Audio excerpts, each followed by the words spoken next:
Hey guys, welcome back to my YouTube channel. I just want to start off to say how sorry I am I haven't been posting regularly. I've just been so busy with revising for exams that I just haven't got round to filming a video and putting it up on the day that I should be, but hopefully this will go up later this evening. So I'm going to show you guys some experiments that I have already made, and the reason why I've made them is because I'm doing textiles A-level and we're currently creating our final exam pieces, and mine is going to be with these really cool ideas for rust dyes. This is my first one. I made this with decaffeinated tea. That's why it's gone like quite brown. You can see the lines in it are from the wire which I had wrapped around it. My next one is with Earl Grey tea. Can't say it right. This one has kind of given it more of a lighter brown, so if you want a lighter brown then I'd go for this. My next I feel is not that exciting because the colour is quite boring. But anyways, this one, this was done with coffee and I thought this was like gonna turn out like really cool dark like blackish colour, but it didn't. It turned out like this. So this one's a lot clearer and you can see where I have wrapped around the wire to create that rust effect, which is quite nice I suppose because all the other ones can't really see where the rust has been. But that's this one. My next is this blue one which I have made with cranberry and blood orange tea. I thought this was going to turn out orange but it didn't. It created this really nice blue dye with obviously the rest on it. My next is this one which I really like. This was done with strawberry, raspberry and cranberry tea. I left this for 2 days which created this blue, but then you can also create this pinky purple one. Obviously you can see the difference. This one was done over 1 day. I think obviously the dye had gone over the course of the time, the dye goes darker. So this was done with 1 day and this was done with 2 days. So the same tea but different results. Again, these were done with the same teas, but this was done with blackberry and blueberry tea. This also created like a blue, but then this was done over 2 days, and then this was done over 1 day, and you can see that it's actually a purple colour. So same teas, different colours.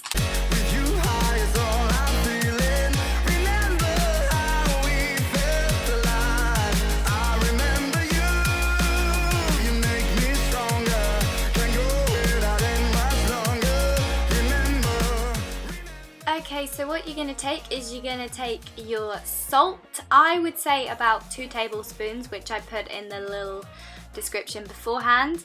You're then going to take your tea bags. Now I'm adding 3 because I want a lot of juice and colour that's going to soak into my fabric. Then taking your kettle that has just boiled, you're going to place that in the bowl and then you're going to mix until all the juice is all out. Taking your fabric, you're then going to cut it into the size and shape that you're after.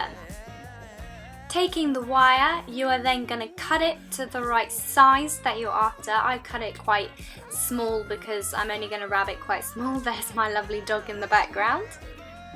With the fabric, I'm going to create that folded style which I had showed you previously in the video, and to do that you literally just fold it over. I'm then gonna place some scissors just to hold down the fabric and then gonna take the wire and start wrapping it around. Wherever you place your wire, that is where the rust is gonna end up because that's where your wire's been.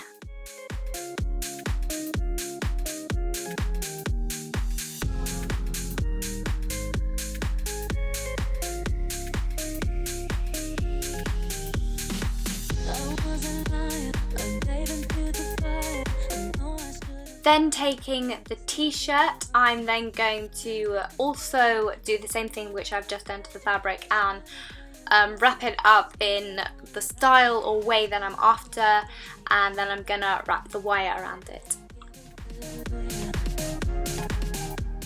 Taking the wire again, I'm going to snip it into small sections, and this time I'm going to make 3 separate little areas where I'm going to wrap the wire around.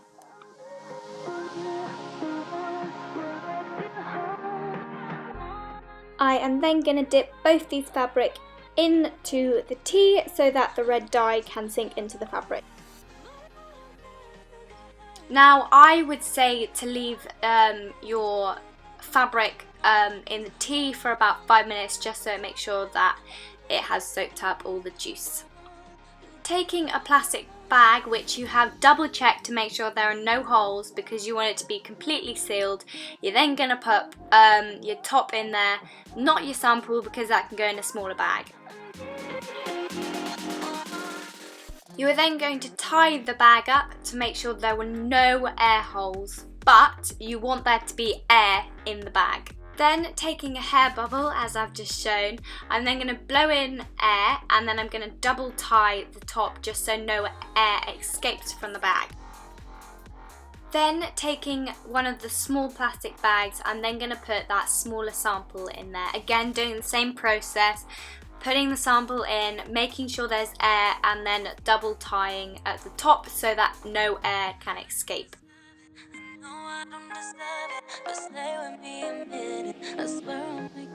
Here I'm going to show you my previous samples that I've already made.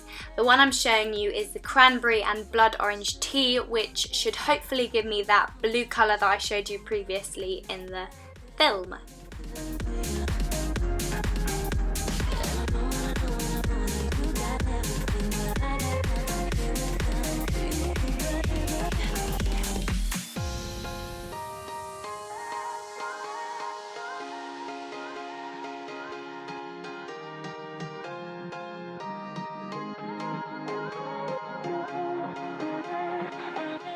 Here I am going to unravel the blackberry and blueberry tea, which should give me that dark blue and hopefully pink colour to the fabric. Just remember, the longer you leave these fabrics in the bag to rust, yes, the more rust will appear, but maybe the colour you don't want it to go. I would leave it for about 1 or 2 or even 3 days. So I'm going to show you something that I've made previously. This is on a Ralph Lauren polo top, but it had a stain, so I was allowed to dye it. So I made this with the strawberry, cranberry and raspberry, I think it is, which created this lovely pinky bluey purple. I mean, so this is what it looks like. I mean, how sick is that? So that is the top that I made. So I hope you guys enjoyed this video. If you did, give it a big thumbs up.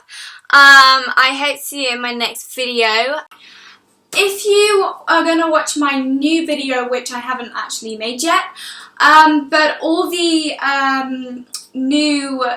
don't know what I'm doing there, but all the new experiments that I have literally wrapped up in bags today, I will be showing that in my new video at the beginning. So make sure you watch it so you can see what they turn out like.